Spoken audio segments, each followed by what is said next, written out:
Bueno, muy buenas tardes nuevamente a las personas que nos están acompañando en este simposio. En este momento vamos a arrancar con nuestro panel sobre impacto, didácticas y prácticas de los cursos misionales en la educación superior. En este momento nos van a acompañar dos instituciones universitarias católicas, de inspiración católica, muy relevantes en nuestro país y en Bogotá: la Fundación Universitaria Monserrate, Unimonserrate, y la Universidad Santo Tomás, quienes amablemente han aceptado esta invitación. Como su nombre lo indica, el simposio busca básicamente ver cómo estas didácticas, estas prácticas, estos cursos misionales favorecen la formación integral en los estudiantes universitarios. Tenemos entonces desde la Fundación Universitaria Monserrate a la profesora Sandra Milena Gamboa. Ella es directora de formación humana cristiana de la Fundación Universitaria Monserrate, como anunciaba hace un momento, y nos presentará su ponencia El proyecto de vida, un camino para humanizar. Inauguramos entonces nuestro panel con la profesora Sandra Milena Gamboa. Muchísimas gracias por estar acá. Adelante con tu presentación. Muchas gracias. Buenas tardes a todos los asistentes. Quiero agradecer en nombre de la Fundación Universitaria Unimonserrate a la Uniminuto por invitarnos a participar de este espacio, al doctor Nelson Bedoya, que nos ha extendido la invitación, y pues esperamos que el compartir estas experiencias nos permita aportar no solamente a la experiencia pues particular que tenemos en la Unimonserrate, sino también pues a la experiencia que se está proponiendo en las otras instituciones participantes. Entonces, yo quisiera comenzar mi intervención con una pequeña historia, y es que quizás muchos hemos escuchado alguna vez la frase de Antonio Machado, tal vez a través de nuestros papás, de amigos, o porque en algún texto nos la hemos cruzado, y es: caminante no hay camino, se hace camino al andar. Y es, desde allí queremos iniciar este compartir la experiencia, y es que consideramos que emprender el viaje matutino de la vida siempre es un desafío que nos conecta con nuestra existencia, que nos enfrenta con la profundidad de nuestros miedos, que nos invita a descubrir múltiples destinos en la vida, todos ellos que pues tiene dispuestos para nosotros. Hace un par de años conocí a un estudiante, a un joven que se llamaba Carlos. Era un joven con múltiples matices. Lo identificaba desde su fragilidad, pero también desde la tenacidad y la sensibilidad que lo llevó a optar por una profesión como el trabajo social. Y él hablaba siempre que quería trabajar y quería acercarse a la formación académica para cambiar las condiciones de vida, pero también para tejer y ser parte pues de la construcción de este país. En una de tantas conversaciones que surgieron en el aula, nos compartió parte de su historia, sus dolores, sus temores, pero también sus motivaciones, aquellas que a pesar de una u otra carga que él tenía, pues le permitía seguir como en pie pese a todo. En ese momento surgieron muchas preguntas, opiniones, silencios e incluso gestos de aprecio por parte de sus compañeros, esos que ahora eran sus nuevos compañeros de camino.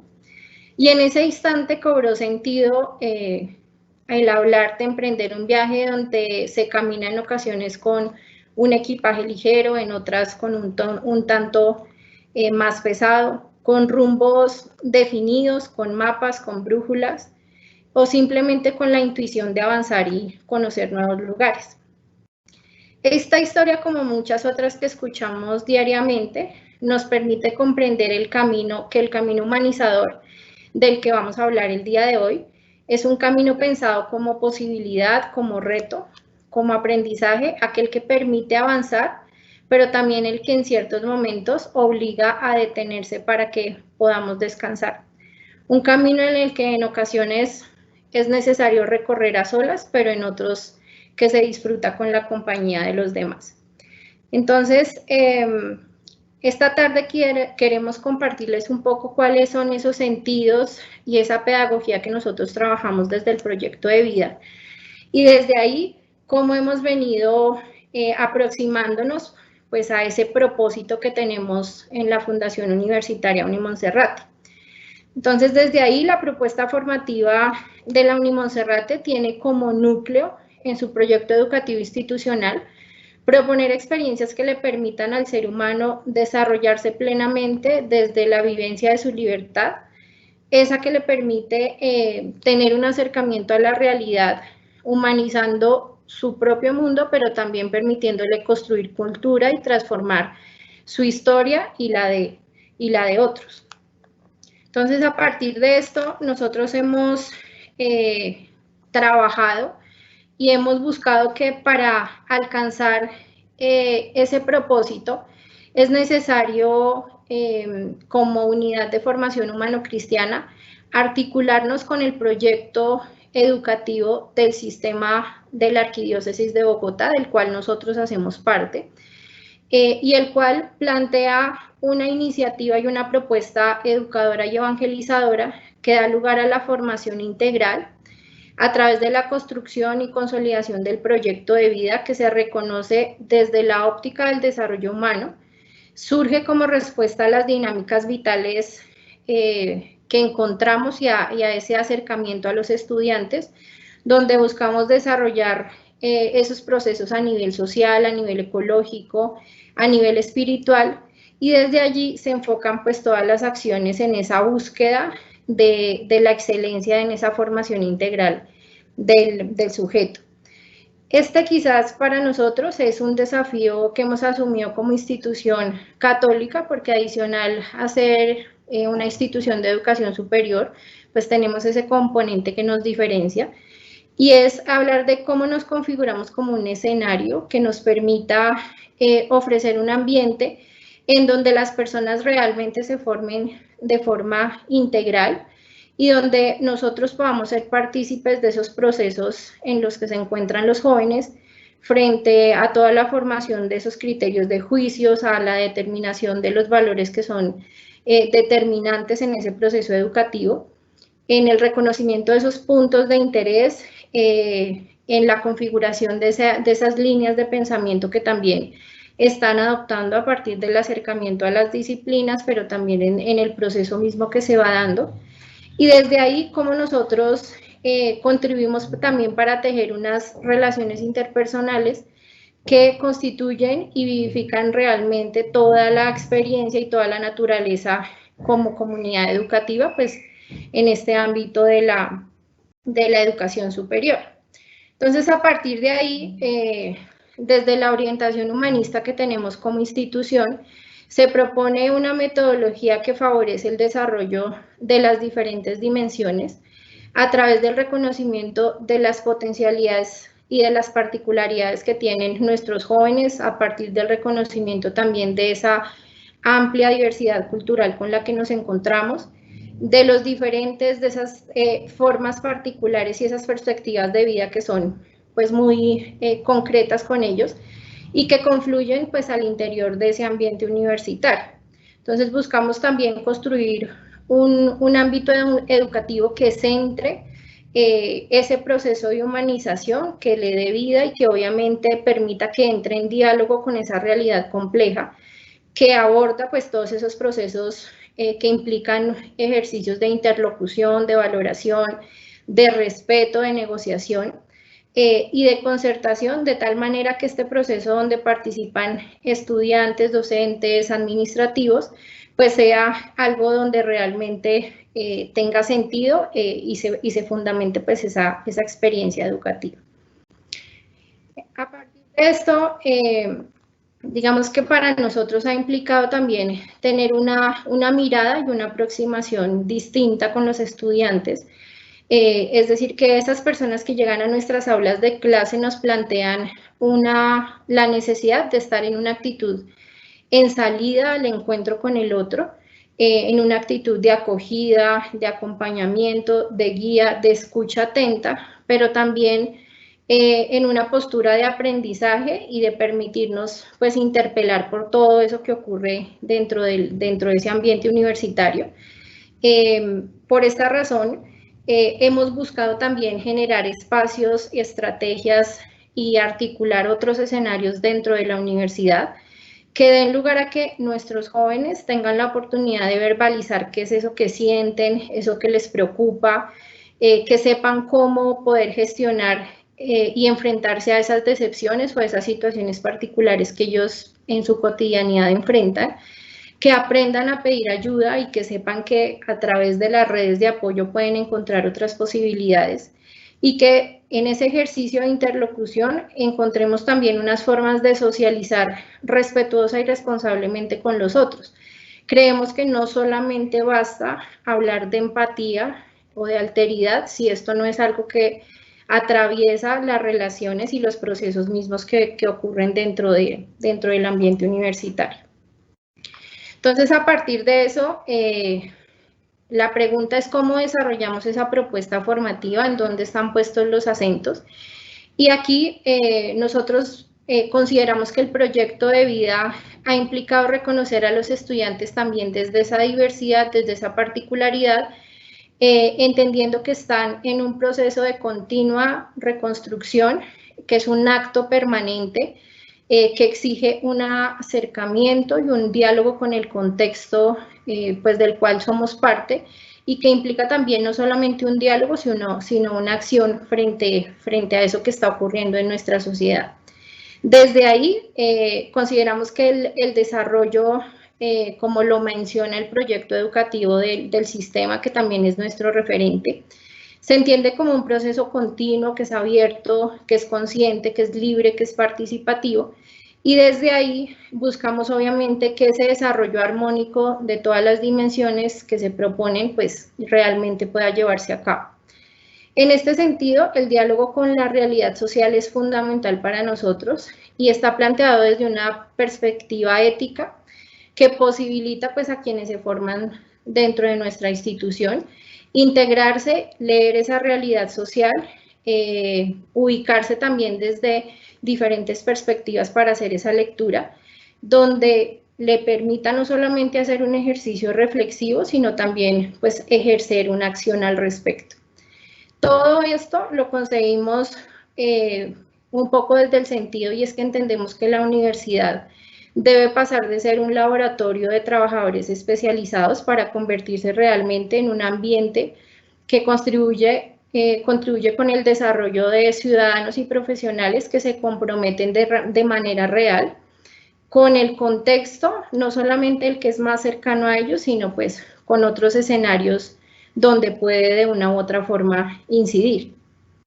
Esto obviamente nos invita, y somos parte de las instituciones católicas de educación superior, y es como nosotros estamos contribuyendo de manera real con esa expansión del círculo ético que nos pide que desde las diferentes disciplinas y desde los diferentes saberes favorezcamos el desarrollo de las personas, de las condiciones y obviamente esa posibilidad de hacernos corresponsables con eso que está ocurriendo a nuestro alrededor.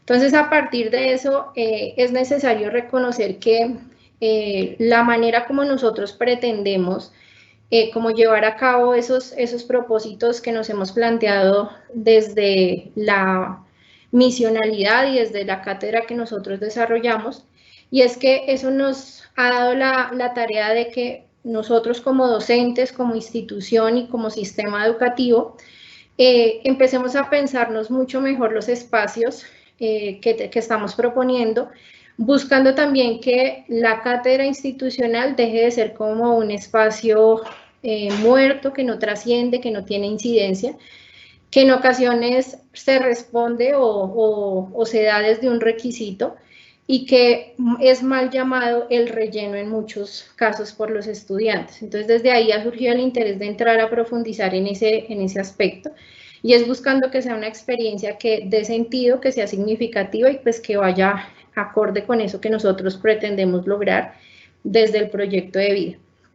En concordancia con eso se ha generado una articulación muy importante con los programas académicos, lo cual nos ha permitido vincular todos esos propósitos que tenemos desde toda nuestra naturaleza y desde todos los elementos de la antropología humano-cristiana que pues orientan toda la acción que hacemos desde el saber institucional, y desde allí articularlos también con todos los objetivos que se plantean desde las escuelas en torno al desarrollo del perfil profesional que se espera alcanzar. Este diálogo ha permitido obviamente un ejercicio mucho más contextualizado y que responda también a las necesidades y a los intereses particulares pues, de los estudiantes, de las escuelas, y también que responda de manera real a esa apuesta de formación integral que nosotros estamos proponiendo. Entonces, estas son algunas imágenes de actividades y de espacios que nosotros teníamos con los estudiantes. Obviamente, ahorita en el trabajo remoto hemos tenido que reformular el ejercicio, pero vemos que el contacto y el trabajo en otros escenarios pues es vital, y es porque consideramos que la experiencia es el eje fundamental de nuestro proceso, entendiendo la experiencia como una realidad que permite resignificar la vida, que permite dar otros sentidos, y donde, tomando como referencia a Volnov, entendemos que es el fruto también que nos permita reconocer nuevos escenarios, nuevas posibilidades, realmente acercarnos a las particularidades de los individuos y desde allí tener unos nuevos horizontes de comprensión. Desde esta perspectiva, se amplía un poco más el espectro considerado pues, por la experiencia, que no se reduce netamente a ciertas actividades o X metodología que plantea una forma de trabajo desde lo práctico, sino que va mucho más allá, y es como nosotros empezamos a reconocer cómo esto realmente contribuye a que los jóvenes vayan encontrando sentido a su existencia, y que en ese ejercicio de irrumpir en la vida, de cuestionarla, de ponerla en tela de juicio, de repensarse qué está ocurriendo en su momento actual, pues le permita también reorientar ese proyecto de vida, que pues es el énfasis en el cual nosotros trabajamos. Por esta razón, digamos que hemos venido reformulando las estrategias, los espacios que tenemos, tanto de manera directa en los espacios de clase, como también los momentos que están articulados a otros momentos ya de actividades complementarias o con instituciones externas pues, que contribuyen con nuestro ejercicio. A continuación, yo les voy a mostrar un poco también en ese cómo lo hemos venido trabajando, y es esa vinculación que nosotros estamos teniendo con el currículo. Nuestra cátedra institucional está formulada a través de 6 niveles de formación que se orienta a todos los programas académicos de nuestra institución. Se realizan de manera sistemática. Y básicamente, digamos que ha sido un camino que está orientado y se ha denominado el proceso y el desarrollo del proyecto de vida. Y desde allí, pues, a continuación les iré contando cómo lo ejecutamos en esos 6 niveles y cuáles son los elementos centrales que allí se trabajan. Entonces, iniciamos el camino trabajando un poco en cómo se hace la reconstrucción de esa historia personal. Hacemos un recorrido pues por todas las raíces familiares, los hitos que han marcado la vida, las situaciones significativas que dan pauta a esa configuración personal y familiar que tienen los estudiantes, y que en ese momento de inicio de la formación profesional pues también nos va dando unos elementos sobre lo que allí estamos encontrándonos y el momento actual en el que se encuentran los jóvenes. Posteriormente se plantea a través de diversos ejercicios un trabajo donde hay un reconocimiento muy juicioso de habilidades, motivaciones, intereses, proyecciones en las que ellos estén trabajando, los cuales se convierten en unos puntos de referencia que dan pauta para identificar esos horizontes de sentido que van conformando pues, el proyecto de vida que está en ese proceso de construcción.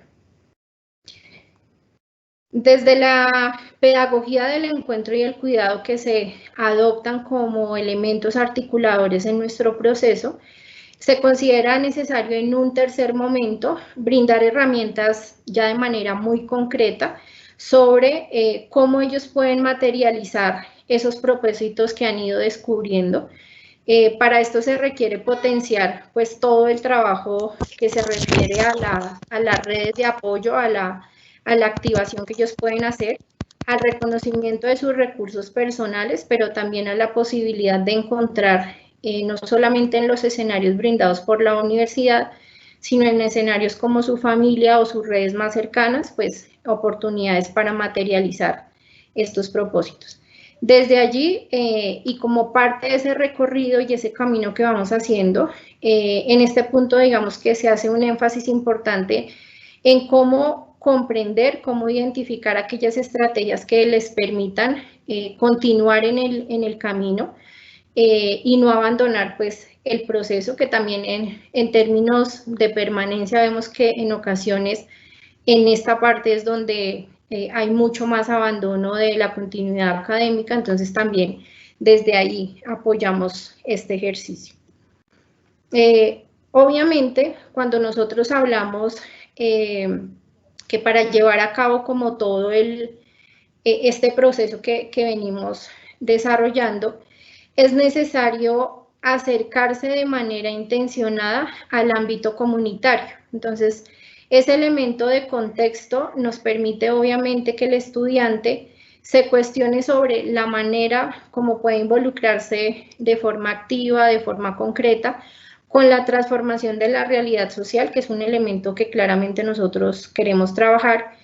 Y desde allí hacemos un énfasis importante en todo el trabajo de esas competencias sociales, esas competencias ciudadanas. Obviamente generamos un ejercicio de interlocución con agentes externos u organizaciones sociales que vienen ya desarrollando procesos con comunidades, lo cual ha sido pues significativo en esa construcción que venimos haciendo con los estudiantes. Obviamente en esa continuación y un poco reconociendo ya también el momento de formación académica en la que se encuentran los jóvenes, se busca hacer un trabajo conjunto y mucho más intencionado con las escuelas. Se trabaja mucho más profundamente en todo lo que tiene que ver con el fundamento profesional, desde un sentido ético, acercándonos también a los campos ya disciplinares, laborales, identificando esos retos y esas oportunidades que se pueden vislumbrar pues en esa acción que ellos pueden ejercer desde sus disciplinas, dando un énfasis importante a todo lo que tiene que ver con la vocación y el servicio en escenarios locales y nacionales. Finalmente, pues como todo viaje o como todo recorrido, pues hay un punto de llegada. Entonces, para nosotros, este sexto nivel lo que busca es como recoger las experiencias que se han vivido, los aprendizajes que han sido más relevantes en el proceso, y desde allí lo que se les plantea es que es un primer punto de llegada dentro de la apuesta formativa que tiene la universidad en ese ejercicio de acompañamiento que se ha dado. Y desde allí lo que se les plantea es qué recogen de la experiencia y un poco a qué nuevo caminar se envían esos estudiantes. Es un poco también como para reconocer qué elementos ha brindado el proceso de formación humano-cristiana y pues qué continuidad se pueden dar desde los diferentes escenarios que nos plantea la Unimonserrate. Es así como hemos considerado que la cercanía, la proyección y el cuidado, que son los elementos que conforman la tríada que fundamenta el proyecto educativo de la Unimonserrate, marca la pauta para que el proyecto de vida propuesto como proceso diferencial y como elemento pues clave, otorgue a los estudiantes una verdadera experiencia que dé sentido a la existencia, sentido a su vida, que le permita articular esos saberes disciplinares que se han ido configurando y que también se articulen pues todo el desarrollo de estas competencias blandas, estas habilidades para la vida que hemos venido desarrollando. Entonces, desde allí creemos que como institución católica buscamos obviamente, y como ya lo había mencionado, aportar en la formación que va más allá de la capacitación o la experticia en un campo disciplinar, sino que buscamos que realmente quienes se forman hagan la diferencia y pues sean profesionales que puedan no solamente desarrollarse individualmente, sino que aporten en sus comunidades y en los escenarios donde están. Y donde digamos que centramos un elemento, y es que en esa configuración y en ese desarrollo del proyecto de vida, no todo vale, no todo es posible, sino que hay unos límites y hay unas cosas en las que es necesario trabajar. Ya como parte de los resultados de nuestra experiencia, yo quisiera resaltar que este proceso formativo tiene una trayectoria que está en proceso de construcción, de resignificación constante, pues a partir también del trabajo desarrollado en los últimos años. Y desde allí, digamos que nosotros reconocemos que es un proceso que sigue en evolución, y quisiera remitirme nuevamente a la historia con la que comencé. ¿Por qué? Porque estudiantes como Carlos nos han enseñado que el camino trazado posibilita de manera real una articulación entre la vida y la academia. En el camino que hizo este estudiante, pudo identificar, elegir opciones para reformular la vida que lo condujeron a reconocerla de una manera distinta, condición que le permitió no solo graduarse como trabajador social, sino afrontar y superar todos los desafíos que esta decisión representó a nivel personal, a nivel familiar, a nivel económico, a nivel social y a nivel laboral. Él no es un egresado más, por ello hoy está presente en este encuentro. Su historia de vida que generosamente fue compartida, porque son muchos los Carlos, las Juanas, los Mateos, que queremos seguir acompañando en este camino humanizador, desde una propuesta de formación integral que contribuye con la consolidación de una perspectiva crítica, histórica, contextualizada, que genere diálogos entre lo disciplinar y la antropología cristiana, que a veces pareciera que está como en lugares tan distantes, y donde encontremos escenarios desde el ambiente universitario que sean significativos, que aporten también desde la naturaleza que tenemos como instituciones de escuela católica, y que sigamos como en esa postura de estar en salida al encuentro con el otro, pero también de dejarnos encontrar por los estudiantes. Ya como parte de las conclusiones de este ejercicio, yo quisiera rescatar que nosotros como instituciones tenemos la necesidad de seguir fortaleciendo las relaciones entre los miembros de la comunidad educativa, de tal manera que nos permita seguir proporcionando y pensando experiencias de encuentro y de cuidado que contribuyan con la construcción del proyecto de vida de los integrantes pues, que hacen parte de nuestra comunidad.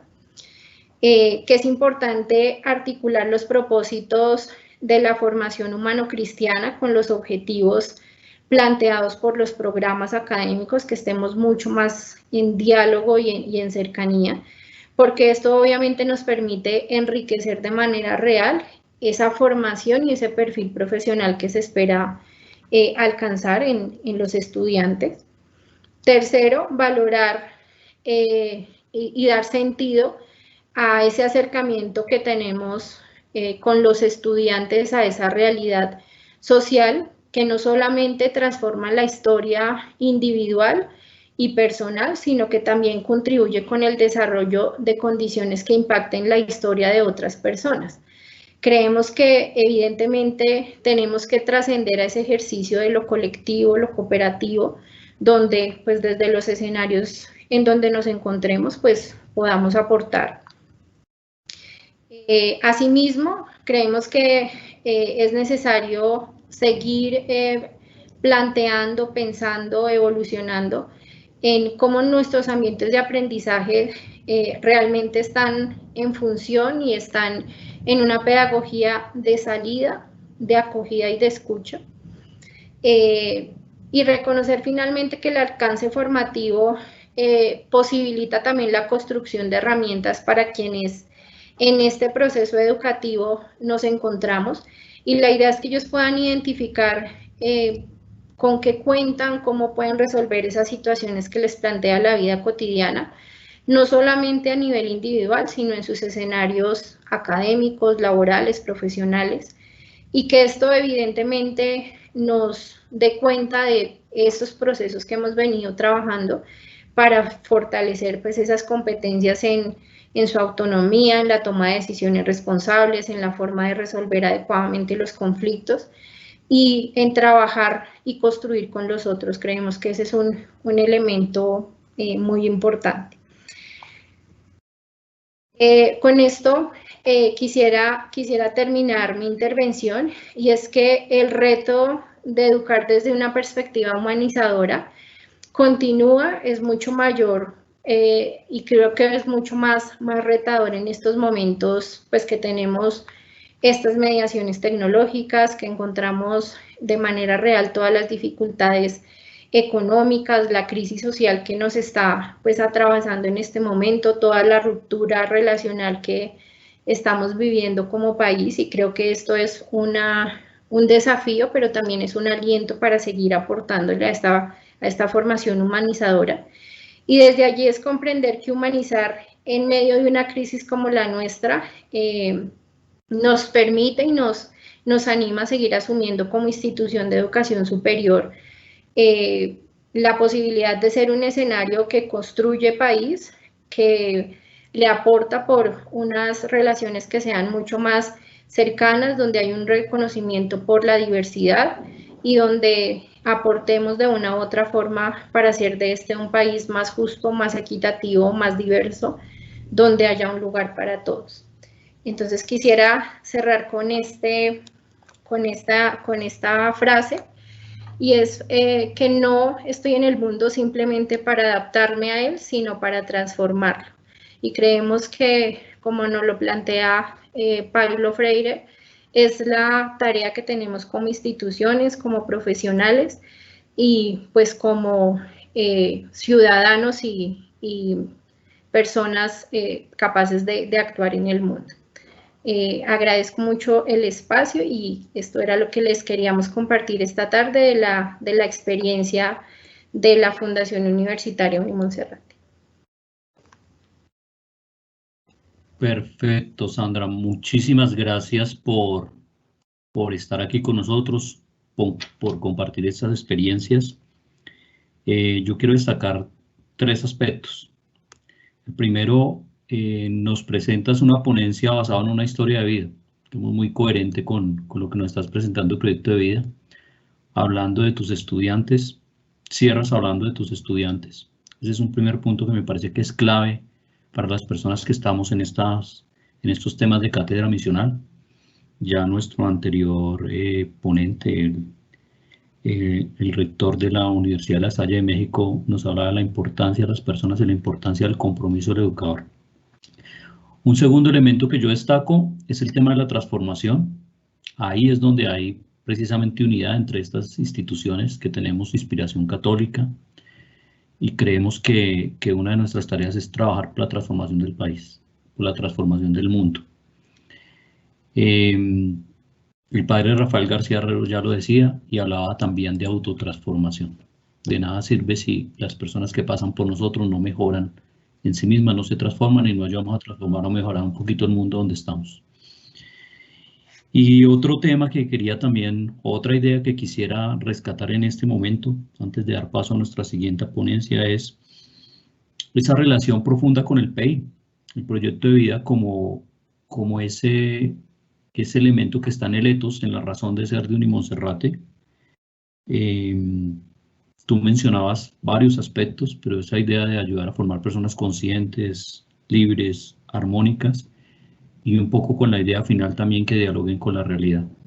Traías a Delors, recuerdo ese libro de La educación encierra un tesoro, que sigue siendo muy oportuno hoy en día. Y bueno, a mí ese mensaje de que educar tiene en sí mismo una misión de fructificar talentos y crear capacidades para ayudar a las personas a responsabilizarse a sí mismas y a tener un crecimiento personal es clave. Entonces, muchísimas gracias. Son ideas simplemente que quise rescatar. Dijiste muchas, más adelante vendrán preguntas, pero quisiera dar el paso a nuestra segunda ponencia. Nos acompañan de la Universidad Santo Tomás, Juan Alexis Parada y André Felipe Gómez, son dos profesores del Departamento de Humanidades. No puede estar, entiendo, André Felipe por una situación personal, tuvimos algunos temas técnicos, pero también una situación personal. Pero está Juan Alexis, que han venido preparando juntos esta ponencia. Su ponencia tiene por título, cuando la escuché me llamó la atención porque tiene mucha relación con un concepto que trabajamos mucho en Uniminuto, de praxeología. Ya entenderán por qué. El humanismo cristiano tomista, una mirada al método prudencial, ver, juzgar y actuar, perspectivas pedagógicas. Entonces, Juan, muchísimas gracias por estar acá y adelante con tu presentación. Vale, maestro Nelson. Sí, ¿me escuchan? Perfecto. Sí, señor, adelante. Vale, sí, también hay dificultades de tipo de cámara, pero bueno, no se perderá mucho ahí, luego nos veríamos tal vez. Sí, digamos que hay un trabajo acá conjunto con André Felipe en relación con pensar el humanismo cristiano tomista, pero desde la mirada del método prudencial, del ver, juzgar y actuar, y cómo de una u otra manera, tiene algunas incidencias pedagógicas, y eso es lo que vamos a procurar hablar en este espacio. Entonces, siguiente diapositiva podría pasar, Cindy. Entonces, queremos iniciar la reflexión. Frente a las situaciones actuales, la educación seguirá siendo esperanzadora, no obstante su lugar dentro de la realidad presente, ¿sí? Es muy importante el hecho de lo que planteaba mi compañera antecesora, en relación con que la educación precisamente tiene que ser ese faro que ilumina los derroteros de la sociedad, ¿no? Diría Husserl que la universidad y la formación universitaria tenía que ser, o tiene que ser esa conciencia social, ¿no? Esa conciencia social. Entonces, en esa medida, la educación siempre va a tener un aporte, y podríamos pensarlo no solamente de la pedagogía de la experiencia de pedagogía de la esperanza de Paulo Freire, sino también en el sentido de que la educación es proyectiva. Es decir, yo cuando invierto o cuando decido invertir en educación, formarme como, qué sé yo, trabajador social, como psicólogo, como ingeniero, estoy convencido de que esa formación, ¿sí?, me va a servir a mí y va a servir a la sociedad. Por eso, es decir, no tiene sentido si la educación no está ligada a la esperanza. Cuando uno se forma, espera algo, ¿sí? Entonces eso, pues, digamos, empatándolo con lo de mi compañera antecesora de la Universidad Montserrat. Siguiente. Entonces, el humanismo cristiano tomista puede ser un medio y un aporte para la educación superior, claro, estamos convencidos de ello. Esa propuesta que hace Tomás de Aquino se centra en la concepción de hombre que presenta el también llamado doctor Angélico, el cual se refiere a este último como un compuesto de alma y cuerpo, ¿sí? La primera, ¿sí?, es la que mueve a la segunda, y el cuerpo termina materializando todo lo que sale del alma, dice Tomás en la Suma Teológica. Esta concepción antropológica es muy importante. Responde al mismo tiempo al pensamiento aristotélico. Recordemos que Tomás de Aquino está influenciado por Aristóteles, pero debe aclararse que el teólogo dominico, en este caso Tomás de Aquino, no absolutiza la idea aristotélica, dado que, a diferencia de esta girita, para Tomás el alma no muere, ¿no? Recordemos la concepción antropológica de Tomás de Aquino, tiene tres dimensiones: una dimensión que nos equipara a los animales, una dimensión que nos equipara a las plantas, la dimensión del estado vegetativo, el estado sensitivo, pero hay la tercera dimensión, que es la dimensión intelectiva, que es la que permite al ser humano descuellar, sobresalir de entre los animales y las plantas, y es gracias a esa dimensión intelectiva que va el ser humano a lograr la felicidad, que para Tomás de Aquino es la contemplación precisamente de Dios, y por eso precisamente obedece a la concepción teocéntrica de la Edad Media, y pues Tomás de Aquino no va a ser ajeno a ello, ¿sí? Que esto difiere bastante, digamos, de la propuesta ya aristotélica. En esa visión de hombre es muy importante tener en cuenta que Tomás de Aquino comprende al hombre como un ser que trasciende, ¿sí? Esa trascendencia tiene que estar anclada en la realidad, ¿sí? El hombre en la realidad, en la materialidad, en su cuerpo como tal, apunta o busca su perfeccionamiento. Y aquí es clave, porque acá es donde la antropología se empata con la pedagogía, ¿sí? Y es que la pedagogía, la educación, va a servir precisamente a ese perfeccionamiento humano, ¿sí? Entonces, el hombre no solo busca ese perfeccionamiento, que le ayuda bastante la educación, sino también la realización humana, ¿sí? Esa realización humana debe, precisamente, pues termina siendo algo que señalaba el maestro Nelson, a través precisamente de la praxis, de la acción, pero esa acción no solamente es una acción por hacer, no es un hacer por hacer, sino que esa acción debe contemplar el ser y el actuar. Y esto implica lo relacional, lo ontológico con lo práctico, ¿no? Con lo, diríamos, el conocimiento para qué, el conocimiento para algo, en este caso, pues para comprender y transformar la realidad, que es lo que vamos a ver con ese ver, juzgar y actuar. Siguiente diapositiva. Entonces, ya nos adelantamos, digamos, a esto. ¿Y qué es el humanismo cristiano tomista? Entonces, es la unidad de cuerpo y alma, donde ambos son muy importantes. Recordemos, por ejemplo, Tomás de Aquino va a tener una discusión con los jerarcas en su época, donde inclusive lo llegaban a tildar de ir en contravía de las enseñanzas de la iglesia, al tratar de plantear también la defensa de la razón, de esta dimensión intelectiva. Ahora, ¿qué va a pasar? Sí, Tomás de Aquino, cuando llega y lo cuestionan, va a decir, pues, en este colegio cardenalicio, cuando le preguntan que por qué él defiende la razón, como si estuviera solamente priorizando el cuerpo por encima del alma, va a decir y les va a preguntar que si acaso la razón no era un regalo divino. Y entonces, pues, el colegio cardenalicio le responde, pues, que sí, que era un regalo divino. Y entonces mal haría el ser humano si no utiliza ese regalo divino, porque estaría despreciando ese regalo divino que es la razón. Y de esa manera, digamos, se libra de los cuestionamientos que le hacen en la época a propósito del hombre como un animal intelectivo, con un animal sensitivo y un animal vegetativo, de las tres dimensiones, pero esa dimensión intelectiva que defiende Tomás de Aquino va también de la mano precisamente a no descuidar lo del perfeccionamiento humano, que está relacionado con la parte del alma, ¿sí? Y el alma con ese atributo racional, ¿no? La dimensión intelectiva estaría ligada a lo racional. Bueno, siguiente. Entonces, ese hombre que trasciende, ¿sí? No, esa trascendencia no la logra solo, ¿no? Entonces, claro, ahí también vemos esa influencia del Estagirita del hombre como zoon político, el hombre como animal social, ¿sí? No podemos, en Tomás de Aquino, trascender solos. Es muy importante el tema de la comunidad, ¿no? De la comunión. Cada ser humano se debe al resto de la humanidad y el resto de la creación. Entonces, nuevamente, dentro del contexto teocéntrico, Tomás de Aquino va a hacer la defensa precisamente de que tenemos que cumplir con el mandato divino de gobernar y de cuidar la creación, ¿sí? Pero esa cuidar la creación no se hace solo, como esa trascendencia no se hace solo, ¿no?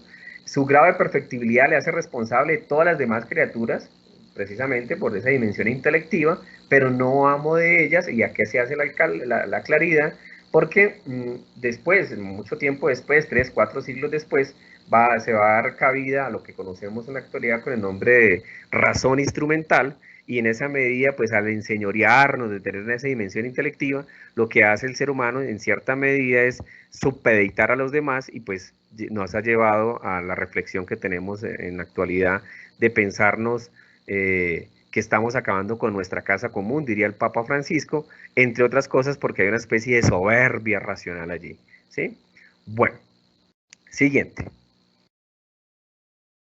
Este ser humano cada día debe encaminarse hacia aquel quien ha salido, de ahí que por naturaleza aquel es bueno y no un lobo para todos los hombres. Entonces, claro, la definición de Tomás de Aquino va a distar bastante de la que plantea más adelante Hobbes, del Homo hominis lopus, ¿no? El hombre lobo para el hombre, sino precisamente va a estar encaminado más bien a hacernos parte y reconocernos como parte de la creación, ¿sí? Y en esa medida con una tarea que va encaminada a la búsqueda de la perfección y al cuidado de la creación. O sea que esto tiene implicaciones ecocéntricas muy importantes, por ejemplo.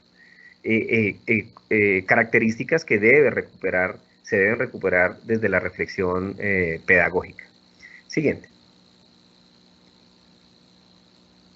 Adicional a ello, todo hombre entonces tiende a lo bueno, dado que el bien es el objeto de su voluntad. Ahora bien, si esto es así, ¿por qué entonces el mal que algunas veces ocasiona?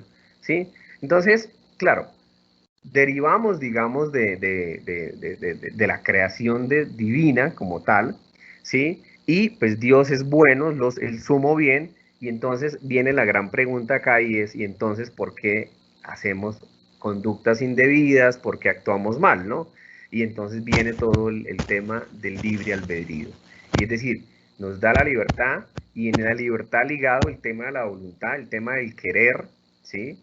El tema del elegir, y en esa medida es que pues nos separamos, digamos, del sumo bien y realizamos conductas indebidas que inclusive atentan contra la creación y atentan con, digamos, con nuestros congéneres, ¿sí? Siguiente. Entonces, esto es muy importante a propósito de esa dimensión intelectiva. Mire la definición que plantea Tomás de Aquino en la Suma Teológica a propósito de esto, ¿sí? El entendimiento humano necesita entender componiendo y dividiendo, pues el conocimiento humano, al pasar de la potencia al acto, esto es aristotélico, guarda una cierta semejanza con los seres susceptibles de generación, los cuales no poseen inmediatamente toda su perfección, sino que la adquieren gradualmente. Tampoco el entendimiento humano adquiere de repente el conocimiento perfecto de una cosa, a percibirla por primera vez, sino que empieza por conocer algo de ella, esto es su esencia, que es el objeto primero y propio del entendimiento. Después conoce las propiedades, los accidentes y relaciones que acompañan la esencia. Esto exige unir o separar unos con otros los objetos percibidos y pasar de una composición o división a otra, y esto es raciocinar, ¿no? Muy importante el tema de la dimensión intelectiva, entre otras cosas porque se va perfeccionando, ¿sí? Nos vamos apropiando de las cosas, y en esa apropiación de las cosas, en la realidad como tal, de una u otra manera, lo que vamos a hacer es, sí, ir adquiriendo un grado de perfectibilidad, ¿sí? Bueno, siguiente. Los aciertos, o mejor, el bien que el hombre pueda llegar a ser, depende de la forma como cada quien conoce, del nivel de perfectibilidad en el que se encuentre y de si ha logrado la virtud. Bueno, acá es muy importante porque ya acá vamos a entrar al método prudencial del ver, juzgar y actuar, ¿sí? Que es precisamente cómo ese nivel de perfectibilidad se va encontrando, pero necesita de dos elementos muy importantes. Necesitamos del alter ego, es decir, de los otros, y aquí en ese alter ego necesitamos de la educación, ¿sí? Entonces empata el tema de la educación, ayudar a esa perfectibilidad, a adquirir virtudes, a discriminar las virtudes de los vicios, ¿sí? Y a ser prudentes, ¿sí? Aquí aparece el tema de la prudencia como una de las virtudes más destacadas, ¿sí? Entonces aparece toda la propuesta del método prudencial del ver, juzgar y actuar. Siguiente. Es por la virtud que el hombre, quien por naturaleza social y a sí mismo se puede ordenar al otro como parte del todo, tiene una finalidad hacia este, la consecución del bien común. Entonces vuelve a aparecer nuevamente el tema del alter ego, no nos hacemos solos, no somos islas, ¿sí? Pero esto solo se logrará después de ver la realidad y leerla para poder intervenir en ella. Esto es muy importante. El partir, ¿sí?, de lo que estamos viviendo, enjuiciar lo que estamos viviendo, ¿sí?, ese sería el juzgar, y finalmente, a partir de ese reconocimiento de la realidad, actuamos. Ese sería el actuar, el tercer momento del método prudencial. Siguiente. ¿Sí? Entonces, ahora sí pasamos a cómo se aplica el método del ver, juzgar y actuar, analizando la situación educativa, brindando algunas herramientas, señalando algunos aspectos a propósito de cómo está la educación en la actualidad, un poco desmarcada de la búsqueda de esa perfectibilidad humana, más bien un poco concentrada en el desarrollo de competencias, muchas veces competencias que vuelven el saber como una especie de mercado, ¿sí? Recordemos, yo tengo algunas dificultades con el concepto competencias, me genera, por ejemplo, que cuando en una competencia uno gana y muchos pierden, ¿sí? Me parece que excluye en vez de incluir, y yo creo que de pronto, concebiéndola desde el alter ego, desde la búsqueda del bien colectivo, podríamos trabajar el saber hacer en contexto, pero un saber hacer en contexto, que es la definición cortita, digamos, de competencia, un saber hacer en contexto que no se olvide de la humanidad, que no se olvide de la empatía, que no se olvide la comprensión, que no se olvide del sufrimiento, ¿sí? Sino que precisamente nos conciba como un todo, diría en el famoso efecto mariposa, que el aleteo de una mariposa en el Pacífico puede ocasionar una tormenta en el Atlántico, en esa medida reconocernos que estamos interconectados y que cualquier cosa que pase en algún lugar del hemisferio nos va a afectar a todos, como lo estamos viendo ahorita con el tema de la pandemia. Nadie, yo creo que en ningún momento, ni siquiera aquellos que apuestan a ser adivinos, se atrevieron a decir que un fenómeno, un virus de este que estuvo a 14.000 kilómetros de acá, nos tuviera hoy en una situación de confinamiento como la que estamos viviendo. Entonces, en ese reconocimiento de que somos un todo, de que estamos interconectados, las competencias, en ese sentido, el saber hacer en contexto, apuntando al desarrollo de las habilidades y capacidades humanas, entendiendo que somos un todo relacional, podrían llegar, digamos, a insertarse dentro de una propuesta educativa humanista.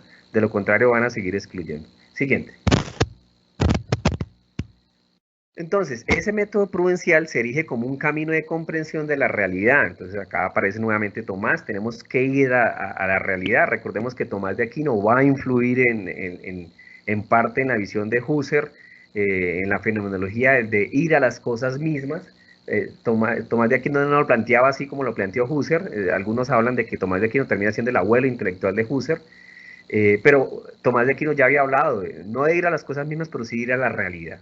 Y en ese ir a la realidad, pues se plantea precisamente el ver, el analizar, el observar, el apreciar lo que está sucediendo, apreciar esa realidad, elaborar un juicio, valorarla, ¿sí? Se terminaría el juzgar, y finalmente se procura intervenir en ella, el actuar, precisamente sopesando diferentes alternativas, ¿sí? Siguiente. Entonces, sobre el ver, permite ubicarnos en el contexto, facilita la labor del análisis y crítica de la realidad. Esto es muy importante. Claro, podríamos también decir que Tomás de Aquino va a sentar las bases de lo que más adelante Bacon va a plantear en el método científico con el famoso, la observación, luego la experimentación, el planteamiento de hipótesis. En cierta medida se venía atisbando allá acá, mire la actualidad de Tomás de Aquino. Por algo fue declarado el primer pensador más importante del segundo milenio, por encima inclusive de Heisenberg y de Einstein y de Newton. El caudal tan importante que tiene Tomás de Aquino para aportar a la reflexión de la realidad y de la educación es trascendental, digamos, el doctor Angélico. Entonces, en ese ver que vemos en la realidad, en la educación, en el fenómeno educativo, que el fenómeno educativo ha perdido, digamos, el horizonte, ¿sí? Y en esa medida, por ejemplo, la educación superior pareciera estar enmarcada en un prototipo muy específico de poner la mirada no en aquello que nos hace más humanos, no en aquello que nos permite contemplar la realidad en el sentido aristotélico de buscar la verdad y el bien, ¿sí? que retoma Tomás de Aquino, sino que pareciera que se privilegiara un conocimiento como operación, como algo mecánico, como producto, quedando abierta la cuestión de si el operacionalismo es o no una forma de conocimiento, cosa que a veces se formula como principio en algunas teorías de la reingeniería. ¿Qué es eso? En ese ver la educación en la actualidad podemos constatar que se ha incidido bastantes veces en el tema de matizar el desarrollo de habilidades, de competencias, de resultados, ¿sí? Y terminan desapareciendo nociones muy importantes dentro del pensamiento tomista, que tienen que ver con la reflexión, la empatía, la afectividad, la comprensión, ¿sí? El tema de tratar de entender el sufrimiento, por ejemplo, en una situación como tan compleja como la nuestra, ¿sí? Entonces, eso lo vemos, nos permite el ver la educación en la actualidad y comprender, ¿sí? Que pareciera estar perdiendo el rumbo, ¿no? La búsqueda precisamente de ser más humanos, de ser más empáticos. Siguiente. Entonces, bueno, esto ya, siguiente, esto ya lo leí a propósito de priorizar el tema de las competencias. Y entonces, bueno, dentro de esa búsqueda de la finalidad educativa, ¿sí? Pareciera que se ha olvidado el tema del cooperativismo, de la construcción del bien colectivo, ¿sí? El tema de la solidaridad como valor ético y político, y pareciera que esto está mandado a recoger y que lo que prima es la mercaderización del saber, ¿sí? Podríamos reemplazar la canción de Oropel, amigo, ¿cuánto sabes, cuánto ganas? Podría decirse, sí. Recordemos Oropel, amigo, ¿cuánto tienes, cuánto sabes? Bueno, ¿cómo es? Bueno, la canción que critica, la canción colombiana que critica, amigo, ¿cuánto tienes, cuánto vales? Ese es el principio de la actual filosofía. Acá pareciera que el capital cultural, que termina siendo cognitivo, lo que se traduce muchas veces es que gracias a eso pues, se puede obtener un intercambio monetario que también no podemos satanizarlo, es válido, pero que no sea ni el único ni el último principio o fin, perdón, en este caso la teleología educativa, el hecho de utilizar el saber solo para enriquecernos o para hacer transacciones, ¿sí? Recordemos con Pierre Bourdieu, por ejemplo, que se reconocen otros capitales aparte del intelectual, que tiene que ver con el capital social, ¿sí? Y que tiene que ver también con el capital intelectual, que termina traducido al capital muchas veces económico, ¿sí? Acá vale reconocer el capital económico, el capital cultural, pero también el capital social, ¿no? La capacidad de interacción que tenemos. Bueno, siguiente. En ese juzgar, entonces, nuevamente recurro a la universidad como faro, ¿sí? Como conciencia social, que ilumina los senderos por donde debe transitar la sociedad y no prestarse para fines individualistas y necesariamente lucrativos, ¿no? Recordemos que la educación es un servicio público sin ánimo de lucro, ¿no? Bueno, el juzgar como tal que nos va a permitir precisamente analizar la realidad, nos debe posibilitar conocer para obrar, para actuar, que es el tercer momento del método prudencial, pero antes el juzgar nos va a permitir, esto es muy importante, indagar sobre el cómo, el por qué y la finalidad de nuestra actuación antes de actuar, ¿sí? Podríamos decir que es una preparación para la acción, pero esa preparación para la acción precisamente debe recordar antes de actuar, antes de decidir como tal, las nociones de verdad, justicia, bondad y felicidad, que van a ser los puntos de partida para el actuar. Es decir, si aquello que yo procuro dentro de las infinitas posibilidades que me ofrece a mí el actuar, no está incluido el tema de la justicia, el tema de hacer el bien, el tema de construir de forma colectiva y satisfacer las necesidades básicas, ¿sí? Pues esas decisiones o esas actuaciones van a estar de entrada erradas, ¿sí? Bueno, siguiente. En ese analizar la realidad nos debe posibilitar conocer para orar, ¿sí? Que es el tercer momento del método prudencial, y ya vamos al actuar entonces. Actuar. Tercer, siguiente.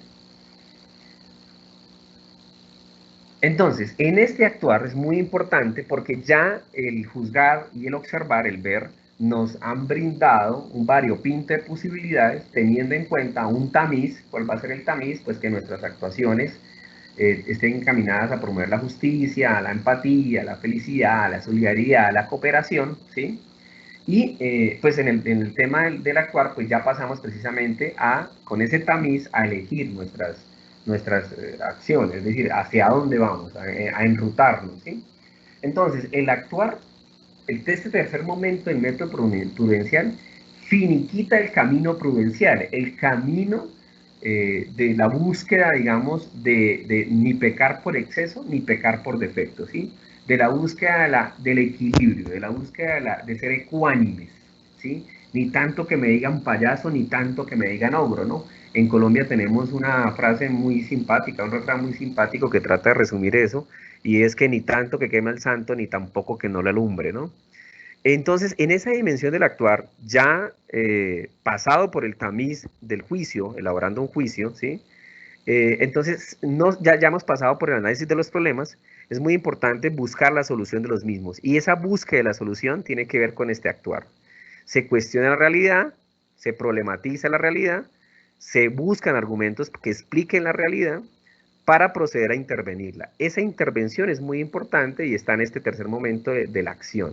Esa intervención es una cuestión que atañe a todos. Recordemos a Tomás de Aquino: el hombre no se hace solo, el hombre no busca la perfección solo, ¿no? Se hace en comunidad. No es un asunto egoísta, ya que se busca el bienestar colectivo y la mejora de las condiciones actuales, y hay una relación pedagógica que requiere la cooperación y la interacción, ¿sí? Y ya para finalizar, recogiendo el ver, el actuar y el ver, el juzgar y el actuar, las incidencias e implicaciones que tienen bastante dentro de la educación, no solamente universitaria, pero principalmente, digamos, universitaria, invita precisamente el rol del docente allí, ¿no? El rol del docente y del discente. Las relaciones dentro del método prudencial son dialógicas, ¿sí? Entonces, nuevamente, me hace acordar a Paulo Freire cuando habla del diálogo en su libro magno de la pedagogía del oprimido, ¿no? Los docentes deben brindar un variopinto de herramientas, medios para que los discentes alcancen la ciencia y que gracias a su entendimiento puedan ver las conexiones entre las causas y las consecuencias.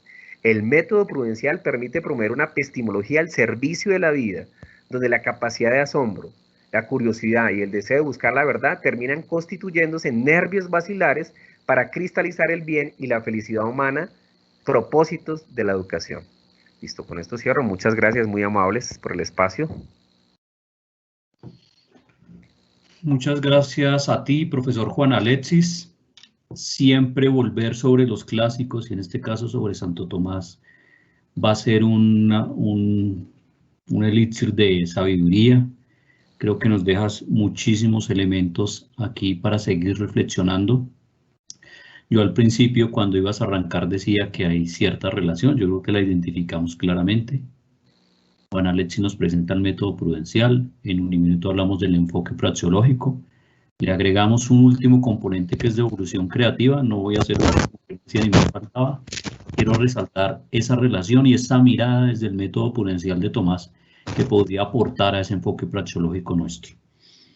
Destacaría 4 elementos de muchos. Por supuesto, es aspectos que me llamaron la atención y quiero compartir para que nos llevemos y sigamos reflexionando. El primero, que el método prudencial permite promover una epistemología al servicio de la vida. Creo que esa frase es contundente. Donde la capacidad de asombro, la curiosidad y el deseo de buscar terminan constituyéndose en nervios basilares, algo así, para el bien y la felicidad humana. Arrancabas con otra idea que quiero dejar, donde hacías un vínculo entre esto que nos presentabas y lo que nos presentó la profesora Sandra, y es que la educación tiene sentido desde la esperanza. Y yo creo que en este momento, y un poco relacionándolo con lo que hemos visto en la tarde, nosotros tenemos un reto grande de llevar esperanza a nuestros estudiantes, a nuestros compañeros, a los profesores, a las personas que se acercan. Una definición de humanismo cristiano sencilla que tiene Tomás y que tú resaltas: el hombre debe encaminarse hacia aquel de quien ha salido, es decir, a Dios. Y 3 elementos del método prudencial: en el ver, ubicarnos en contexto, pero esa mirada amplia de contexto, una mirada crítica.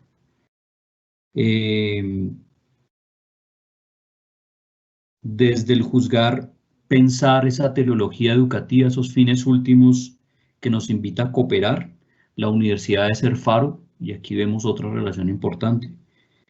Y un último elemento, pasar de la valoración a la dimensión práctica, y aquí es donde, por supuesto, entra ese diálogo permanente con lo que nosotros hacemos en un minuto y con lo que nos presentaba al final la profesora Sandra, de ser capaces de transformar realidades, pero también de generar autotransformaciones. Esto es una pequeña síntesis, podríamos seguir hablando, pero hay varias preguntas acá que quiero compartir que han hecho desde el auditorio. Tengo 2 preguntas para la profesora Sandra y tengo 2 preguntas para el profesor Juan Alexis. Profesora Sandra, empecemos por usted. Una estudiante de trabajo social nos dice: gracias por compartir su experiencia, muy interesante. Quisiera consultarle, ¿Qué tipo de estrategias didácticas se desarrollan en el curso para lograr esa transformación en los estudiantes? ¿Qué tipo de estrategias didácticas se desarrollan en el curso Proyecto de Vida para lograr esa transformación?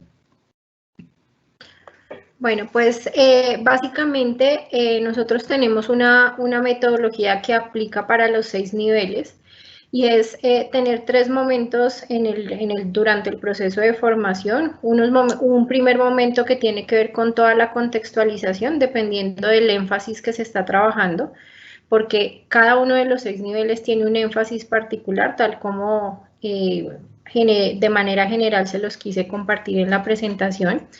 Entonces tenemos experiencias que se proponen desde el aula de clase, es decir, desde el formato de una clase regular, que toma elementos de ejercicios que tienen que ver mucho con ejercicios autorreferenciales. Entonces son ejercicios donde hacemos aplicación de técnicas o estrategias de reconocimiento a nivel individual, pero también eso lo articulamos con otros espacios donde tenemos invitados externos a la clase, donde nos vinculamos con instituciones, en este caso, por ejemplo, que estén trabajando desde el trabajo social. Entonces nos articulamos con escenarios profesionales donde estén desarrollando actividades, vinculamos a los estudiantes para que desde los diferentes grupos propongan acciones que surgen de las necesidades que identifican en esa articulación que hacemos con instituciones externas. Generamos espacios de diálogo y de debate a través de conversatorios, a través de simposios. Entonces, hemos tratado de diversificar, que no solamente sea el espacio de la clase, sino que evidentemente tengamos la posibilidad de hacer un diálogo hacia afuera. Entonces, no solamente quedarnos quizás con la postura o con las ideas que desde Unimonserrate y desde los referentes teóricos podamos tener, sino que tratamos de acercarlos a esos otros momentos. Antes de la pandemia, nosotros teníamos espacios como campamentos, convivencias, salidas nocturnas que hacíamos con los estudiantes para hacer un reconocimiento en ciertos contextos de la ciudad, conversatorios que teníamos, retiros que se les ofrecían también a los estudiantes. Entonces, eso se ha venido reformulando pues en este ejercicio de la virtualidad y lo que hemos hecho es generar también escenarios para trabajo con las familias. Entonces, en este ejercicio también ha sido pues significativo porque la casa se convirtió también ahora en nuestra aula de clases. Entonces, también el tener la posibilidad de vincular a las familias, a los esposos, a los papás de los estudiantes, ha sido un ejercicio interesante. Entonces, desde ahí como que planteamos que no solamente, como lo mencionaba, sea la clase como tal, sino que abrimos el espectro para abordarlo de diferentes maneras. Sandra, una pregunta que no es del auditorio, pero me quedé con ella a propósito de lo que mencionas. Tú mencionas 6 niveles o 6... ¿Es un curso o son varios cursos de proyecto de vida? Son 6 cursos, 6 niveles de formación. Entonces, por eso están denominados como en 6 semestres diferentes, porque son prerequisitos, son progresivos. Aplica para todos los estudiantes, para todos los programas y sí se desarrolla de esa manera. Por eso les mencionaba que hemos hecho una articulación de un trabajo con los directores de programa, con las escuelas, porque aunque hay unos elementos comunes, obviamente para que sea significativo, pues los contextualizamos. El ejercicio que planteamos, por ejemplo, para estudiantes de educación frente a los estudiantes de ingeniería, pues tiene unos elementos distintos justamente que se vinculen con esos intereses y también con el perfil profesional. Entonces tenemos unos elementos que son transversales y otros que los ponemos en contexto con los programas. Vale, muchas gracias. Te paso otra pregunta también, Sandra, del profesor Alirio Raigoso, es un profesor investigador de la Facultad de Estudios Bíblicos, Pastorales y Espiritualidad. Muchas gracias por tu aporte, una reflexión y 2 preguntas. Tal como lo planteas, este curso es mucho más que un curso. Desafortunadamente, en las universidades existe el riesgo que se reduzca a un curso que se hace y ya, un curso que se toma como requisito. ¿Cómo lograr que realmente se superen estas reducciones? Pregunta 1. Y pregunta 2, ¿no sería mejor plantear otro tipo de dinámica más allá de un curso? Adelante, por favor. Sí, evidentemente, como incluso lo planteaba en la ponencia, creo que es el desafío que tenemos todas las cátedras misionales, y es cómo pasar del requisito a que realmente sea una experiencia significativa. Entonces, dentro del proceso que nosotros hemos venido trabajando, evidentemente ha sido identificar cada uno de los niveles exactamente cuál es el factor diferencial que se tiene, porque digamos que nosotros tenemos, a diferencia, bueno, no sé, los otros compañeros que tanto tiempo lo desarrollan, pero el poder generar un proceso durante 6 semestres implica obviamente hacer una revisión constante de exactamente qué es lo que estamos trabajando en cada uno de ellos, cómo no ser reiterativos en ciertos elementos, cómo articularlo con la disciplina o el campo profesional que se está dando. Ese creo que ha sido uno de los elementos que nos ha ayudado mucho. Porque claro, cuando también se habla de todo el fundamento humano cristiano, cuando hablamos de trabajar en habilidades para la vida, desafortunadamente en nuestra cultura todavía se sigue reduciendo como que esos son habilidades o competencias de segundo orden, pero cuando la ponemos también en diálogo con esos escenarios laborales, académicos, profesionales, ellos identifican también la aplicabilidad que tiene. Entonces, parte del proceso ha sido que sea de manera muy práctica y que ellos identifiquen realmente eso que están trabajando, cómo les aporta en sus escenarios básicos de familia, de trabajo, en la misma universidad, pero también adicional a ese trabajo que hacemos con las escuelas y de trabajarlo de manera colaborativa, de articularnos con esas acciones también que en ocasiones se generan pues desde la academia como tal, ha sido también vincularnos, en este caso, la unidad a la que yo pertenezco hace parte de la Vicerrectoría de Pastoral y Bienestar. Eso en mi caso nos articula con bienestar universitario y con la pastoral universitaria. Entonces, digamos que ahí también hemos podido generar unas alianzas importantes que nos ha permitido articular actividades, nos ha permitido generar acciones conjuntas. Entonces también, digamos que como que no se desliga o no se centra solamente en que es un curso más que hay que aprobar como prerequisito para graduarme, sino que tratamos de vincularlos con esos otros escenarios que también la universidad propone, para que justamente se vea esa articulación y esa visión de integralidad. Entonces ahí hemos intentado hacer también como ese trabajo colaborativo, justamente para que se vea como no un curso más que toca hacer, sino que lo vean integrado pues dentro de todo su proceso de formación. Muchas gracias, Sandra. Profesor Juan Alexis, un par de preguntas. Primera, de un estudiante de filosofía, y yo creo que eso te da para otra tesis. ¿Cómo podría verse el liderazgo humanista marcado en nuestro actuar? ¿Cuál debería ser la ruta a seguir para que ese juzgar actuar sea congruente? Me toca que no hagan preguntas tan difíciles porque entonces no alcanza el tiempo. No, mentira. Muy interesante las dos preguntas, digamos allí.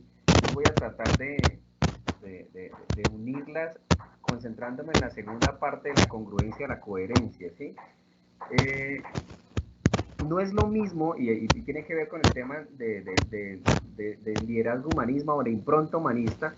De una u otra manera, las universidades católicas y las universidades que tienen un telos, digamos, afincado a alguna propuesta cristiana católica, tienen una impronta diferente a una universidad, por ejemplo, pública o una universidad luterana o presbiteriana que tendrán otros enfoques, digamos, y entre ellos uno de los puntos, de los nervios basilares, tiene que ver con la búsqueda del bien colectivo, el bien común, ¿sí?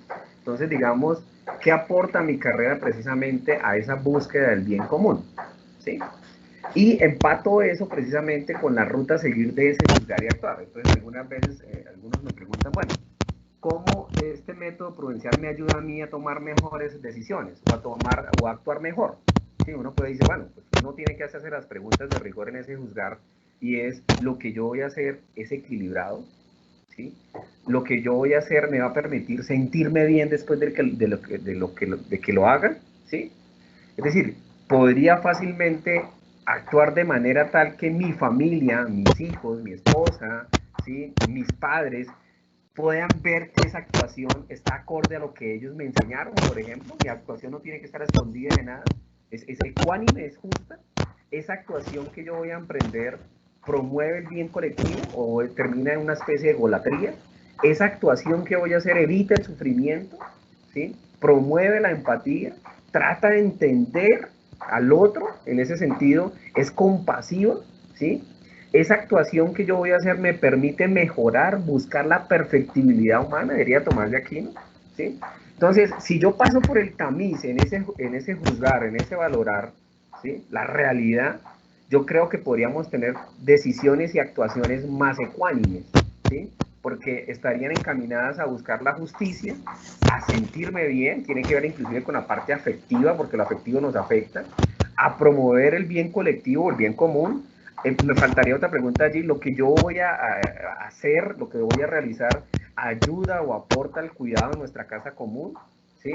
Entonces, si paso por el tamiz de la razón, estas preguntas antes de actuar, yo creo que nuestras actuaciones, recordemos que la conciencia es antecedente y consecuente, es decir, nuestras actuaciones van a estar encaminadas precisamente a buscar la perfectibilidad humana en este plano de nuestra realidad, de nuestro contexto, ¿sí? Yo creería que podríamos dejar allí en el sentido de cómo sería esa ruta de pasar del juzgar a actuar debe pasar por el tamiz de estas preguntas, ¿sí? Y también tener de horizonte presente, y algo también allí, un comentario pequeñito a propósito de lo que señalaba Nelson, de la educación unida a la esperanza. ¿Qué pasa con el pesimismo en contraposición a la esperanza? El pesimismo lo invita a uno a ser inactivo, es decir, no hay nada que hacer, apaguemos y vámonos. Ese no hay nada que hacer no entra dentro de la lógica educativa, porque dentro de la educación siempre hay algo para hacer. Y ese algo para hacer es transformar las condiciones inequitativas en las cuales estamos, por ejemplo. ¿Sí? Bueno, eso en relación con la pregunta, claro, esto da para otras cosas, pero están tirando a la canilla, como dijo un amigo, están preguntando fuerte. Bueno, por ahí creo que de aquí saldrán algunas memorias y ya más adelante les contarán, y creo que eso que aquí se recoge puede ayudar a fortalecer el ejercicio y es parte. Muchas gracias a nuestro estudiante de filosofía. Y hay una pregunta de un profesor de cátedra, Minuto de Dios, precisamente a partir de lo último que yo comentaba. En Uniminuto tenemos el enfoque praxeológico que se encadena en la devolución creativa. Ya te decía yo, nosotros tenemos el ver, juzgar, actuar y devolución creativa. La evaluación. El llevarlo a otros contextos con características similares, ¿cómo se podría ver en el método prudencial? Bueno, yo creo que empata perfectamente. ¿Dónde está la articulación, el gozne articulador en el tema de las alternativas? Les voy a contar una experiencia chiquitica con el aeropuerto de Barajas. Bueno, uno dice, el aeropuerto de Barajas por irse en el siglo XXI, pues sí, pero les voy a contar algo. El aeropuerto de Barajas es muy bonito, es uno de los más bonitos de Europa, ustedes que han viajado bastante lo conocen, pero el aeropuerto de Barajas recién inaugurado ganó varios premios por la estética, pero la gente perdía las conexiones, porque para trasladarse la terminal 1 a la terminal 4 podía durar 2 o 3 horas, y las conexiones estaban en hora y media. Entonces hicieron un edificio enorme, bien bonito, pero no funcional, ¿sí? O sea, no funcionaba para las conexiones. Termina siendo el cuarto o quinto aeropuerto más con más, digamos, tránsito en Europa. Y entonces, la gente, pues obviamente enojadísima, porque claro, podía vaciarse prácticamente un aeropuerto centro comercial, pero perdían sus conexiones que habían realizado y reservas que habían realizado por mucho tiempo, ¿sí? ¿Qué pasaba? Entonces alguien se le dijo, no, tenemos que mirar cómo hacemos para que la gente no pierda las conexiones y no se dañe la estética del aeropuerto, ¿sí? Y pues siga siendo bonito, pero que funcione con el tema de las conexiones. Y entonces les tocó mirar bastantes posibilidades de las que había, se basaron, por ejemplo, en el John F. Kennedy de Nueva York y colocaron, ¿sí? Entre otras cosas, colocaron dentro del aeropuerto un tren. Entonces, claro, dentro del aeropuerto usted tiene un tren y el tren lo conecta a la Terminal 1, la Terminal 4, la Terminal Internacional, la Terminal Nacional, por ejemplo, lo conecta usted en 10, 15 minutos. Lo que antes duraba usted haciéndolo a pie, más o menos hora y media, 2 horas. Mientras reclamaba la maleta, pasaba a la otra aerolínea y esto. Entonces, ¿en qué lugar se articula, podría articularse el tema del ver, juzgar y actuar? En el tema del actuar, en el tema del juzgar y en el tema de pensar las alternativas. Es decir, ¿cuáles de estas alternativas me van a permitir a mí, ¿sí?, aportar más a la sociedad, por ejemplo? ¿Cuál de estas alternativas me van a permitir a mí evitar más el sufrimiento, o evitar el sufrimiento más que el sufrimiento? ¿Sí? Entonces el tema de la creatividad allí es muy clave, ¿sí? A mí me hace acordar el tema praxeológico a John Dewey, cuando recordemos que el pragmatismo es el conocimiento debe servir para algo, y ese para algo es para el meliorismo, es decir, para mejorar. ¿Y cómo la creatividad entra allí? Precisamente porque dispara la imaginación y le permite a usted tener un variopinto de posibilidades, precisamente posibilidades que pueden a usted ahorrarle, y ahí podríamos hacer inclusive ser bastante actores en el tema de la eficacia, la eficiencia y la efectividad. Es decir, la creatividad me dispara la imaginación y puedo ser más efectivo, puedo ser más eficaz, ¿sí? Puedo ser más eficiente, puedo hacer más con menos, por ejemplo, ¿sí? Y en esas alternativas, precisamente, teniendo como horizonte la búsqueda del bien común, esa búsqueda puede hacerse en menor tiempo, con menores recursos y favorecer a mayor cantidad de gente, por ejemplo. Entonces, ahí se puede empatar en el tema de alternativas más plausibles, más rápidas y que apunten a la consecución del bien común. Bueno, muchas gracias, Juan Alexis. Creo que nos dejas muchos puntos para seguir reflexionando. Muchas gracias también a ti, Sandra, por la bondad, por querer estar aquí con nosotros. Yo creo que estos escenarios nos permiten a todos enriquecernos, conocer las experiencias de instituciones hermanas, como son Unimonserrate y la Santo Tomás. Nos une una misma orientación, como bien lo señalaba Juan Alexis. Entonces, de verdad, muchísimas gracias. Quiero también agradecer a cada una de las personas que han estado con nosotros, a los profesores, estudiantes, colaboradores de Uniminuto. Pues invitarlos desde ya. Este simposio continúa, este segundo simposio internacional de Cátedra Minuto de Dios. Estaremos mañana, 14 de mayo, desde las 9:45 AM. Vamos precisamente a ver experiencias e impacto de los cursos misionales en la educación superior. Y aquí nos contaron incluso experiencias, nos mostraron elementos y nos vamos con esa idea. Entonces mañana nos vemos y seguimos en el ejercicio. Un feliz resto de tarde para cada uno de los que estamos acá.